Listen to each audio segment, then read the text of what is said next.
السلام علیکم ورحمۃ اللہ وبرکاتہ نحمدہ ونصلی علی رسولہ الکریم اما بعد فاعوذ باللہ من الشیطان الرجیم بسم اللہ الرحمن الرحیم رب اشرح لی صدری ویسر لی امری واحلل عقدۃ من لسانی یفقہوا قولی ربنا زدنا علما ربنا زدنا علما اللہم فقہنا فی الدین اللہم فقہنا فی الدین اللہم انا نسألک علما نافعا ورزقا طیبا وعملا متقبلا اللہم انفعنا بما علمتنا وعلمنا ما ينفعنا وزدنا علما اللہم ارنا الحق حقا وارزقنا اتباعہ وارنا الباطل باطلا وارزقنا اجتنابہ الحمد للہ الذی ہدانا لہذا وما کننا لنہتدی لولا ان ہدانا اللہ الحمد للہ رب العالمین۔ تمام شکر تمام تعریف اللہ کے لیے ہے جو تمام جہانوں کا رب ہے۔ الحمد للہ الذی لہ ما فی السماوات وما فی الارض ولہ الحمد فی الآخرہ وہو الحکیم الخبیر۔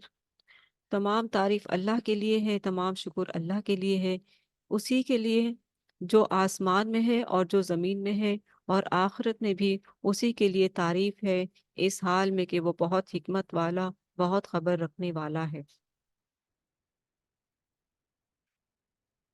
الحمد للہ عدد ما خلق، الحمد للہ ملء ما خلق، الحمد للہ عدد ما فی السماوات وما فی الارض، الحمد للہ عدد ما احصى کتابہ والحمد للہ علی ما احصى کتابہ والحمد للہ عدد کل شیء والحمد للہ ملء کل شیء۔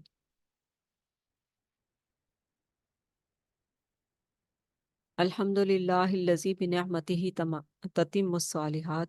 تمام شکر تمام تعریف اللہ سبحانہ تعالیٰ کے لیے ہے کہ جس کے انعام کے باعث تمام نیک کام مکمل ہوتے ہیں۔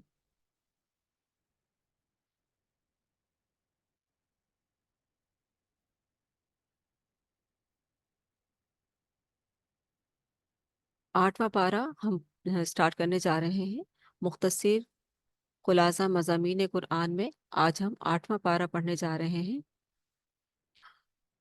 سورہ قرآن کریم کے 8ویں پارے میں سورہ انعام کے آخری 7 رکوع یعنی رکوع 14 سے 20 اور سورہ اعراف کے ابتدائی 10 رکوع شامل ہیں۔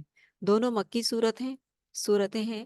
سورہ انعام بھی مکی صورت ہے، سورہ الاعراف بھی مکی صورت ہے، اور ہم مکی دور سے گزر رہے ہیں۔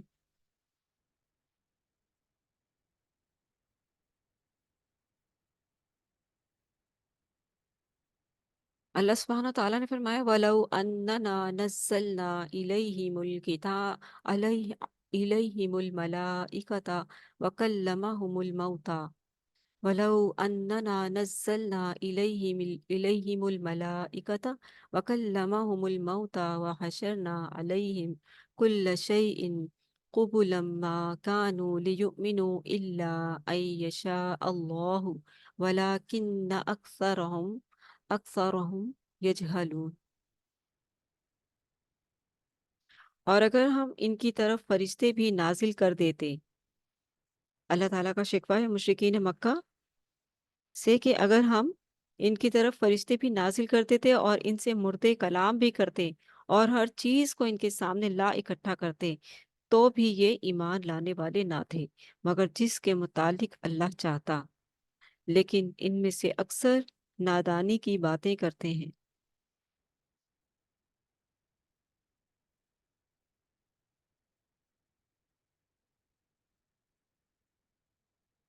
رکو نمبر 14 عنوان ہے اکثریت کی پیروی گمراہ کر دے گی۔ اکثریت کی پیروی گمراہ کر دے گی۔ پہلے ہم اپنے آپ کو چیک کریں گے کہ ہم اکثریت کی پیروی کرتے ہیں یا اللہ اور اس کے رسول کی اطاعت کرتے ہیں۔ ہمارے نزدیک اللہ اور اس کے رسول کی اطاعت زیادہ مقبول اور اعلیٰ ہے، یا پھر ہم اکثریت کی طرف چاہتے ہیں کہ ہماری فیملی میں تو ایسے ہوتا ہے، ہمارے یہاں تو ایسے ہوتا ہے، ہم تو ان باتوں کو نہیں چھوڑ سکتے، ہم تو ان چیزوں کو نہیں چھوڑ سکتے. کیا ایسا تو نہیں؟ جو بھی عنوان آئے گا اسے ہم سب سے پہلے اپنے اوپر لیں گے اور پھر اس کے بعد ہم چلیں گے آگے. چوتھے رکوع میں فرمایا کہ اگر مشرکین مکہ پر فرشتوں کا نزول ہو، مردے زندہ ہو کر ان سے کلام کرے یا کوئی بھی معجزہ انہیں دکھایا جائے، وہ ایمان نہیں لائیں گے. کیوں؟ کیونکہ وَكَذَلِكَ جَعَلْنَا لِكُلِّ نَبِيٍّ عَدُوًّا شَيَاطِينَ الْإِنسِ وَالْجِنِّ يُوحِي بَعْضُهُمْ إِلَى بَعْضٍ زُخْرُفَ الْقَوْلِ غُرُورًا وَلَوْ شَاءَ رَبُّكَ مَا فَعَلُوهُ فَذَرْهُمْ وَمَا يَفْتَرُونَ. کہ اس طرح ہم نے شیطان سیرت انسانوں اور جنوں کو، اسی طرح ہم نے شیطان سیرت انسانوں اور جنوں کو ہر نبی کا دشمن بنایا جو دھوکہ دینے کی غرض سے کچھ کچھ خوش آئین باتیں ایک دوسرے کے کانوں میں پھونکتے رہتے ہیں. شیطان سیرت انسان بھی ہوتے ہیں اور جن بھی، ٹھیک ہے. اور اگر تمہارا پروردگار چاہتا تو وہ ایسا نہ کر سکتے، سو انہیں ان کے حال پر چھوڑ دیجئے اے حبیب صلی اللہ علیہ وسلم، اور ان باتوں کو بھی جو وہ افطرا کرتے ہیں، جو گھڑتے ہیں، باندھتے ہیں، جھوٹ ہی گھڑتے ہیں. وہ ایمان نہیں لائیں گے. انہیں آپ کچھ بھی دکھا دیں، مردہ زندہ کر کے دکھا دیں یا کوئی بھی معجزہ دکھا دیں، وہ ایمان نہیں لائیں گے اے حبیب صلی اللہ علیہ وسلم. اصل میں یہ شیاطین ہیں جو انہیں ملمہ کی ہوئی باتیں دھوکہ دینے کے لیے سجھاتے ہیں. شیاطین ہیں،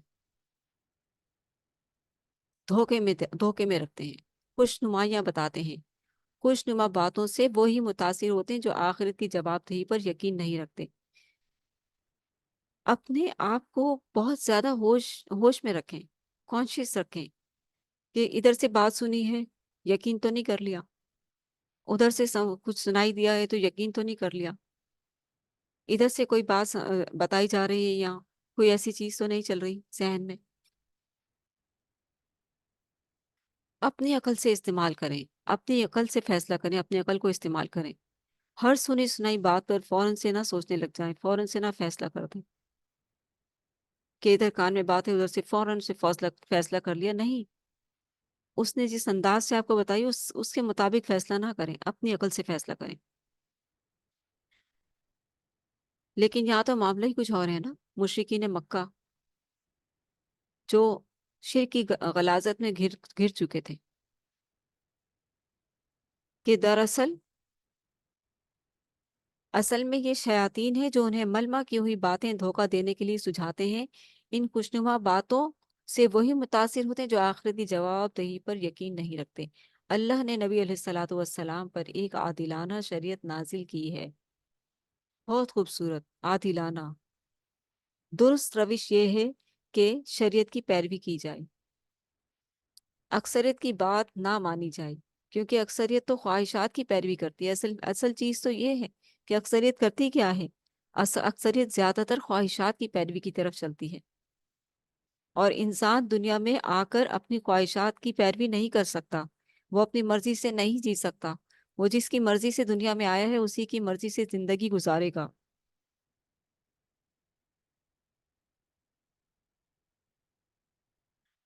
اسی کی مرضی سے وہ زندگی گزارے گا.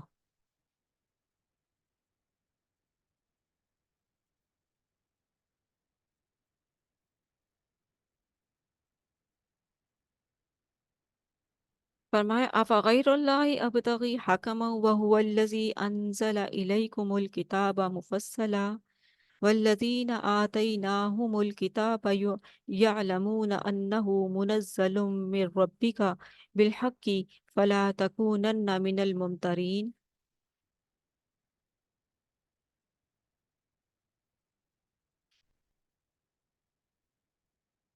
اللہ کے رسول صلی اللہ علیہ وسلم فرما رہے ہیں کہ کیا میں اللہ کے سوا کسی اور منصف کو تلاش کروں، حالانکہ اسی نے پوری تفصیل کے ساتھ تمہاری طرف کتاب نازل کی ہے.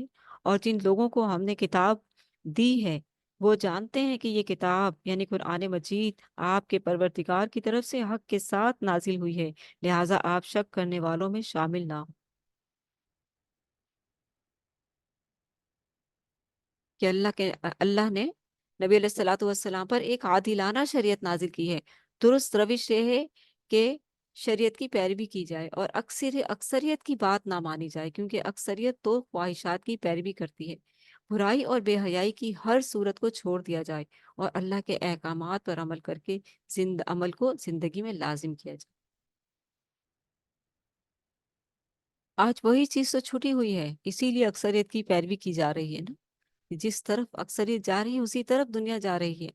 اب کون سا فیشن آ گیا، اب کون سی چیز آ گئی ہے، اب کیا ہے، اب کیا چل رہا ہے، کیونکہ میڈیا تو ہر وقت موجود ہے ہمارے پاس، ہمیں بتانے کے لیے کہ اب کیا چل رہا ہے۔ لیکن دنیا کی بات اور ہے، لیکن آپ آخرت کی فکر میں اللہ اور اس کے رسول کی اطاعت کو مت چھوڑیں۔ اللہ اور اس کے رسول کی اطاعت ویسی ہی کرنی ہے جیسی 1400 سال پہلے آ چکے ہیں احکامات، ان میں کوئی تبدیلی نہیں ہوئی ہے، وہ ویسے کا ویسے ہی دین ہے، اسی طریقے سے قیامت تک رہے گا۔ جو عمل کرنا چاہیں کریں، اور جو نہیں کرنا چاہتے پھر ان کا حال ان کے ہی پھر ان کا حال جو ہے پھر اللہ بہتر جانے، کہ اگر انہوں نے اپنے آپ کو نفس کے ہی حوالے کر دیا تو پھر ان کا کیا انجام ہونے والا ہے، یہ سوچ لیں۔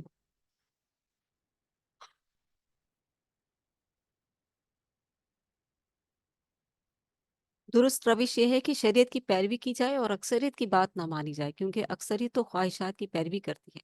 برائی اور بے حیائی کی ہر صورت کو چھوڑ دیا جائے، برائی اور بے حیائی کی ہر صورت کو چھوڑ دیا جائے۔ اب تو ہم رمضان میں گزر رہے ہیں، رمضان میں ہیں، آج تو دوسرا روزہ ہے، الحمدللہ۔ اللہ کا بے حد احسان ہے کہ جس نے ہمیں یہ رمضان عطا کیا ہے، الحمدللہ۔ رمضان کی برکتوں سے انسان بہت ساری چیزوں سے دور ہٹ جاتا ہے، استغفار کر لیتا ہے، اپنے آپ کو رب کے آگے سرنڈر کرتا ہے، صاف پاک کرتا ہے، یا الہی جو غلطیاں ہیں معاف فرما دیجیے، اور پھر کوشش کرے، دعا کرے کہ یا الہی جس چیز کی آپ نے مجھے توفیق دی ہے، جس چیز سے توبہ کرنے کی توفیق دی ہے، اور جس چیز سے مجھے بچنے کی توفیق دی ہے اس مہینے کی برکتوں سے، مجھے زندگی بھر ویسا ہی رکھیے۔ یہ توفیق بھی تو مانگیے نا اللہ تعالیٰ سے، یہ توفیق بھی مانگیے۔ برائی اور بے حیائی کی ہر صورت کو چھوڑ دیا جائے اور اللہ کے احکامات پر عمل کو زندگی میں لازم کر لیا جائے۔ یہ ہے زندگی، یہ ہے اصول، یہ ہے ضوابط۔ کیونکہ مومن جو ہے ایک دائرے میں رہتا ہے، وہ اس دائرے سے باہر نہیں آتا، اطیع اللہ و اطیع الرسول کے دائرے میں رہتا ہے، وہ ادھر ادھر کی باتوں میں نہیں آتا، وہ اس دائرے سے حدود کراس نہیں کرتا، وہ اللہ سے ڈرتا ہے، اور اللہ سے ڈرتے ہوئے احکامات کی پیروی کرتا ہے، اور رسول اللہ صلی اللہ علیہ وآلہ وسلم کی اطاعت میں لگا رہتا ہے ساری زندگی۔ وہ سمجھ جاتا ہے کہ میں اس دنیا میں جب اپنی مرضی سے نہیں آیا تو اپنی مرضی سے زندگی گزارنے کا بھی مجھ سے کوئی حق نہیں ہے۔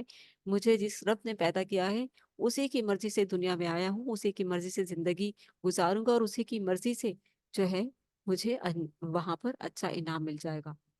جب میں اس کی اطاعت کروں گا، اس کا بندہ بن جاؤں گا، تو پھر وہ بھی میرا رب بن کر، رحمان بن کر، رحیم بن کر مجھے بخش دے گا، اور اپنی اپنی پیاری جو جنت اس نے تیار کی ہے، جو انسان کی میراث ہے۔ جنت انسان کی میراث ہے، وہ انسان کی میراث ہے۔ اب آپ نے اپنی میراث کو حاصل کرنا ہے یا نہیں؟ ہمیں یہ سوچنا ہے کہ ہم نے اپنی میراث چاہیے یا نہیں، ہمیں اپنا مقام چاہیے یا نہیں، یا ایسے ہی غفلت میں پڑھ کر ہم اس چیز کو جو ہے نظر انداز کر دیں گے، تو پھر وہ بھی ہمیں نظر انداز کر دے گی۔ آخرت کو اگر ہم نے نظر انداز کر کے اپنی من مانی کی زندگی گزاری، تو پھر آخرت میں بھی ہمیں نظر انداز کر دیا جائے گا، اور جو آخرت میں نظر انداز ہو جائے گا وہ بہت بہت دور کی گمراہی میں چلا گیا، بہت خطرے میں چلا گیا، ضائع ہو گیا، برباد ہو گیا۔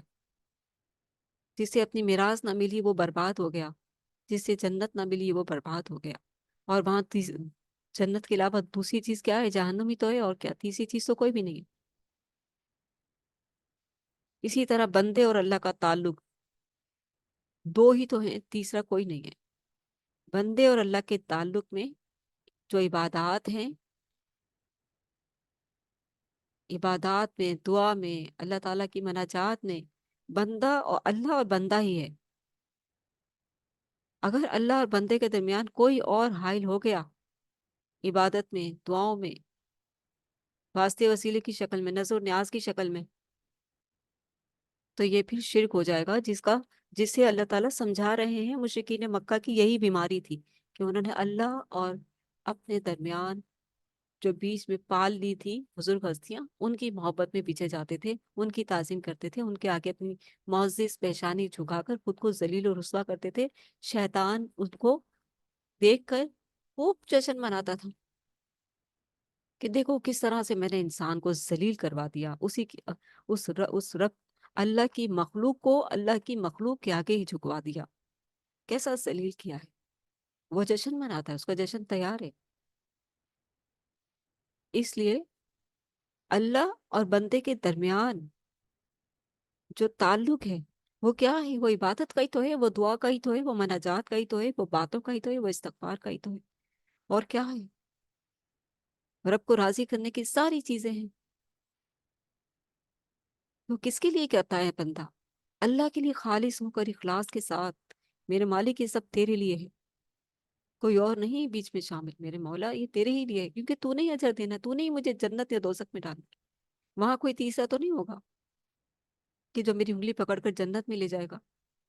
ایسی تو کوئی اللہ تعالیٰ نے سند نازل نہیں کی قرآن مجید میں، اللہ یہ کہ محمد رسول اللہ صلی اللہ علیہ وسلم اپنی امت کے لیے وہ لوگ جنہوں نے اللہ کے رسول صلی اللہ علیہ وسلم کی، اللہ اور اس کے اللہ اور محمد صلی اللہ علیہ وسلم کی اطاعت کی ہوگی، ان کی سفارش کریں گے، ان کی سفارش نہیں کریں گے جنہوں نے اللہ کے رسول کی اطاعت نہیں کی ہوگی۔ اوپر ہم پڑھ کے آ چکے ہیں کہ اللہ کے رسول صلی اللہ علیہ وسلم گواہی دیں گے کہ اے اللہ میں نے تو آپ کا پیغام پہنچا دیا تھا جو میرے ذمہ دیا تھا، اب جنہوں نے پیروی نہیں کی ان کا میں ذمہ دار نہیں ہوں۔ اس دن بری ذمہ ہو جائیں گے اللہ کے رسول، جو اطیع اللہ اطیع الرسول سے کے دائرے میں رہ کر زندگی نہیں گزار رہے، اللہ کے رسول اس دن ان سے دور رہیں گے، ان سے بری ذمہ ہو جائیں گے، کہیں گے جاؤ پھر تم اپنا کوئی اور سفارش ہی لے لو۔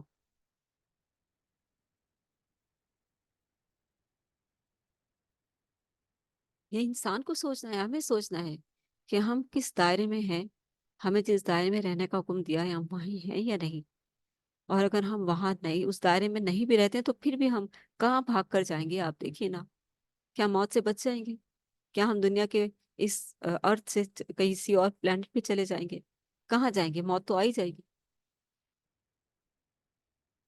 تو جب مرنا ہی ہے اور مر کر اللہ ہی کے پاس جانا ہے، اس بات کا ہے ہی یقین ہے، یقین قابل ہے، تو پھر کیوں نہ اس کے آگے سرنڈر کر دیا جائے، کیوں نہ اس کے پیارے بن جائیں، کیوں نہ کوشش شروع کر دیں، کیوں نہ اس سے مدد مانگے، یا اللہ مجھے اپنا پیارا بندہ بنا لے، مجھ سے ایسے ایسے کام لے لے کہ میں تیری پیاری بندی بن جاؤں، میں تیری محبوب بندی بن جاؤں۔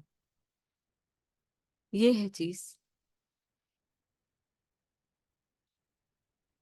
کہ شریعت کی پیروی کی جائے اور اکثریت کی بات نہ مانی جائے، کیونکہ اکثریت تو خواہشات کی پیروی کرتی ہے۔ برائی اور بے حیائی کی ہر صورت کو چھوڑ دیا جائے اور اللہ کے احکامات پر عمل کو زندگی میں لازم کر لیا جائے، یہ ہے اصل کامیابی۔ رکو نمبر 15، سورہ انعام ہم پڑھ رہے ہیں۔ رکو نمبر 15 عنوان ہے خوش قسمت انسان۔ خوش قسمت انسان کی خوش قسمتی کے کیا کہنے، اور اپنے آپ کو چیک کر لیں کہ ہم ان خوش قسمت لوگوں میں شامل ہیں یا نہیں، اگر نہیں ہے تو دعا کریں کہ یا اللہ ہمیں بھی ان خوش قسمت لوگوں میں شامل۔ 15ویں رکو میں اس انسان کی خوش قسمتی بیان کی گئی جو غفلت میں پڑھ کر گویا مردہ تھا، اللہ نے اسے بیدار کیا، عمل کی توفیق دی اور قرآن کا علم دیا۔ آ رہی ہے بات سمجھ میں؟ یہ ہے ہوش مندی، یہ ہے ہوش مندی کہ قرآن مجید کی توفیق مل جائے، قرآن مجید کو بندہ اپنے ہاتھوں میں پکڑ لے اور اس کو سیکھنے اور سکھانے والوں میں لگ جائے۔ یہ ہے اللہ کے کنبے والے، یہ ہے اللہ کے پسندیدہ، اور اللہ کے پسندیدہ بندوں میں شامل ہونا جو ہے فخر کی بات ہونی چاہیے نا ہر مسلمان کے لیے، کہ انسان جو ہے غفلت میں ہی پڑا رہے اور دنیا داری میں ہی لگا رہے، خواہشات میں ہی پڑا رہے۔ خواہشات تو کبھی ختم نہیں ہوتی، بچپن کی خواہشات اور ہوتی ہیں، پھر جوانی کی اور جوانی کی اور پھر بڑھاپے کی، اور یہ تو ختم ہی نہیں ہوگی۔ تو ان خواہشات کو بھی کرتے رہیں، مگر اس کے ساتھ ساتھ اللہ کو بھی راضی رکھیں، اللہ کے رسول کی اطاعت میں لگے رہیں تاکہ وہ بھی راضی ہو جائے۔ آپ کی دنیا بھی اچھی ہو جائے اور آپ کی آخرت بھی اچھی ہو جائے۔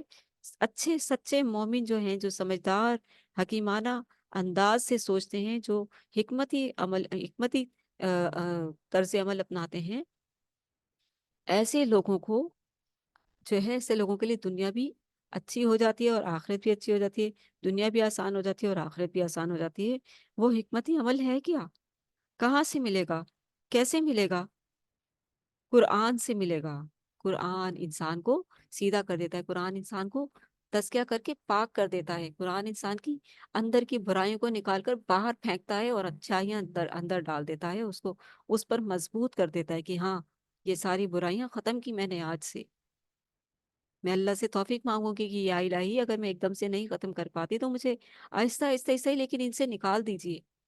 میں ان کے جال میں پھنس چکی ہوں، مجھے نکالیے اس سال سے، ختم کیجیے اس برائی کو میرے اندر سے، اور اچھائیاں عطا کیجیے تاکہ میں آپ کی اچھی نیک بندی بن سکوں۔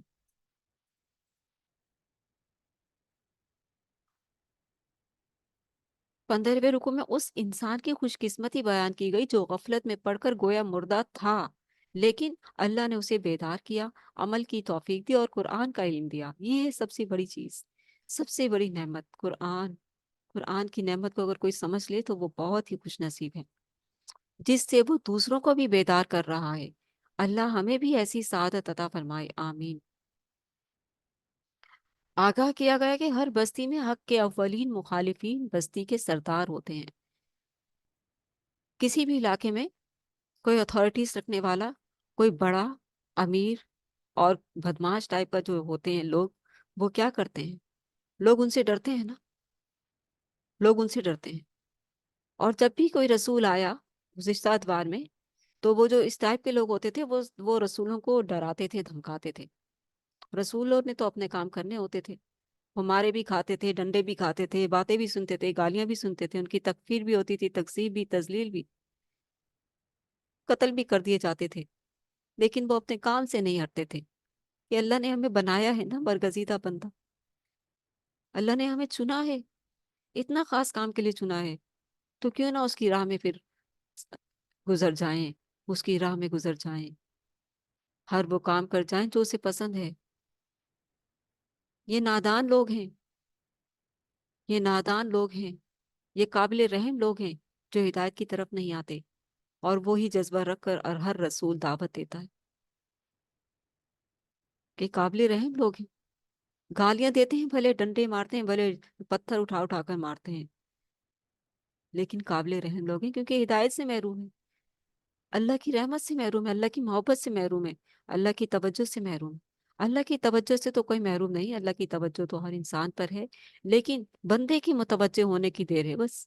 بندہ کب متوجہ ہوتا ہے؟ اللہ کی طرف، بس اللہ تعالیٰ کو وہ توجہ چاہیے، وہ بیداری چاہیے، وہ دل کا خلوص چاہیے کہ کب وہ اپنے رب کی طرف پلٹتا ہے، کب اپنے رب کو پہچان لیتا ہے، کب اپنے رب کا دامن تھام لیتا ہے، کب اپنے رب کی رسی تھام لیتا ہے۔ وہ ایسی رسی ہے جس کا ایک سرا اللہ کے ہاتھ میں اور ایک سرا بندے کے ہاتھ میں۔ وہ کون سی رسی ہے؟ فَقَدِ اسْتَمْسَكَ بِالْعُرْوَةِ الْوُثْقَىٰ لَا انفصام لَهَا۔ قرآن، قرآن ہی تو ہے وہ رسی، اور کیا ہے؟ ایسی خوبصورت رسی ہے، جس نے قرآن تام لیا، اس کے جو رسی کے دو سرے ہوتے ہیں نا، اس کا ایک سرا اللہ کے ہاتھ میں، دوسرا بندے کے ہاتھ میں۔ وہ بندہ کہیں نہیں بھٹک سکتا جس نے قرآن کو صحیح معنوں میں تھام لیا۔ اللہ ہمیں بھی ایسی سعادت عطا فرمائے، آمین۔ آگاہ کیا گیا کہ ہر بستی میں حق کے اولین مخالفین بستی کے سردار ہوتے ہیں۔ تکبر کی وجہ سے ان کا سر حق کے سامنے نہیں جھکتا، وہ رسولوں کو حقیر فقیر سمجھتے ہیں، یہ ہمیں سمجھائے گا، یہ ہمیں بتائے گا،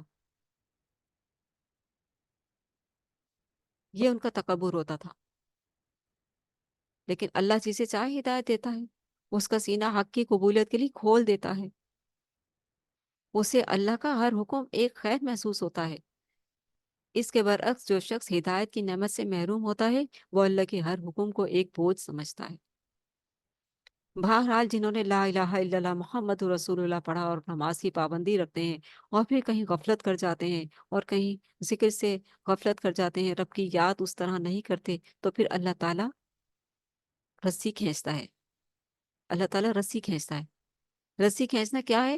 بندے کو ہلاتا ہے، تھوڑی سی تکلیف، تھوڑا سا ایک دم سے ایک کوئی ایسی بات، ایسی خبر، ایسی چیز جس سے وہ فوراً سے رب کی طرف پلٹتا ہے اور رب سے دعا کرتا ہے، یا اللہ رحم فرما، یا اللہ رحم فرما دے، یا اللہ عافیت دے دے، یا اللہ۔ تو اس وقت اور اس رسی کھینچے جانے سے پہلے ہی بندہ رب کے حضور میں پڑا رہے، رب کے حضور پڑا رہے، رب کے در پہ پڑا رہے، وہ موقع ہی نہ آنے دے، رب کے اتنے قریب رہے، رب کی محبت چاہے، رب کی دوستی چاہے، رب کی توجہ چاہے، اور رب تو سب کے لیے ہے نا۔ یہ کتنی بڑی شان ہے کہ اللہ یہ نہیں کہتا کہ میں ابھی فلاں بندے سے بات کروں، ابھی تم ذرا انتظار کرو، نہیں، جب مرضی پکارو، سب کے لیے حاضر ہے رب، یکدم سب کے لیے حاضر ہے، یکدم سب کے لیے حاضر ہے۔ یہ ہے اس کی شان، یہ ہے اس کی قدرت، یہ ہے اس کا زبردست ہونا، عزیز ہونا، العزیز ہے وہ، زبردست ہے۔ یہ پوری دنیا کے بھی تمام لوگ جو ہیں، جتنی بھی تعداد میں، یکدم اس کو پکاریں، وہ یکدم ان کی پکار سن کر یکدم ان کو جواب دے سکتا ہے، یہ ہے اس کی قدرت۔ اور ان گنت فرشتے جو ہر وقت رب کی تقدیس کر رہے ہیں، تسبیح کر رہے ہیں، ان پر بھی وہ نگاہ رکھتا ہے، اس کے جیسا تو کوئی نہیں ہے۔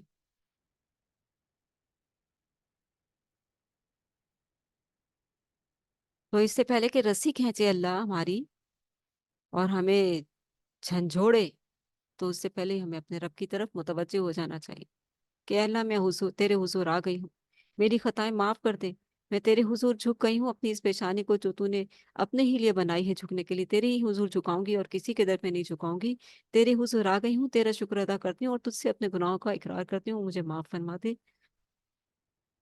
اور مجھے اپنے نیک بندوں میں شامل فرما لے، اپنے پسندیدہ بندوں میں شامل فرما لے۔ میں تجھ سے تیری محبت کا سوال کرتی ہوں، میں تجھ سے سیدھے راستے کی ہدایت کا سوال کرتی ہوں، میرے مولا مجھے عنایت فرما دے اور مجھے اپنی خاص عنایت رحمت میں رکھ، بھٹکنے نہ دے، اور مجھ پر ایسا بوجھ نہ ڈال جو تو نے پچھلوں پر ڈالا، اور ایسا بھی نہ ڈال جو میں برداشت نہ کر سکوں۔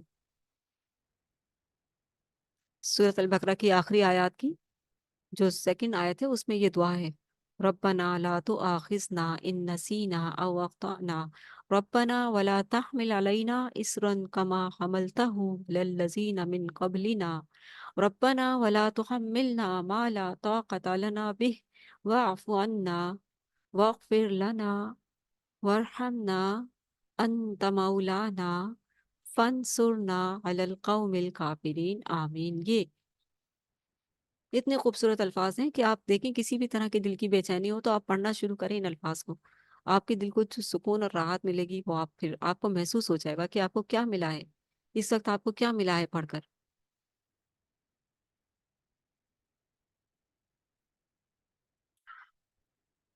آگاہ کیا گیا کہ ہر بستی میں حق کے اولین مخالفین بستی کے سردار ہوتے ہیں، تکبر کی وجہ سے ان کا سر حق کے سامنے نہیں جھکتا۔ اللہ جسے چاہے ہدایت دیتا ہے، اس کا سینہ حق کی قبولیت کے لیے کھول دیتا ہے، اسے اللہ کا ہر حکم ایک خیر محسوس ہوتا ہے۔ اس کے برعکس کیونکہ اللہ سے محبت کرتا ہے نا، اللہ سے محبت کرتا ہے، سمعنا وأطعنا، میں نے سن لیا، میں نے اطاعت کی، میں اپنے رب کے ہر حکم کو مانوں گی، یا اللہ مجھے بھی اپنا اطاعت گزار بنا دے۔ اس کے برعکس جو شخص ہدایت کی نعمت سے محروم ہوتا ہے، وہ اللہ کے ہر حکم کو ایک بوجھ سمجھتا ہے۔ اب اپنے آپ کو چیک کر لیجئے کہ اللہ کے احکامات ہمیں بوجھ لگتے ہیں یا نعمت لگتے ہیں۔ وہ آپ کو بتا دے گا کہ آپ اللہ کے کتنے قریب ہیں یا اللہ سے کتنے دور ہیں۔ رکن نمبر 16، مذہبی پیشواؤں کے من چاہے فیصلے، یہ سب سے بڑے ناصور ہیں۔ من چاہے فیصلے کون کر سکتا ہے؟ اللہ کے فیصلوں کے خلاف کون جا سکتا ہے؟ 16ویں رکوع میں بیان کیا کہ روز قیامت اللہ جنات اور انسانوں سے پوچھے گا کہ کیا تمہارے پاس رسول نہیں آئے تھے جو تمہیں میرے احکامات سکھاتے تھے اور آخرت کی جواب دہی کے حوالے سے خبردار کرتے تھے؟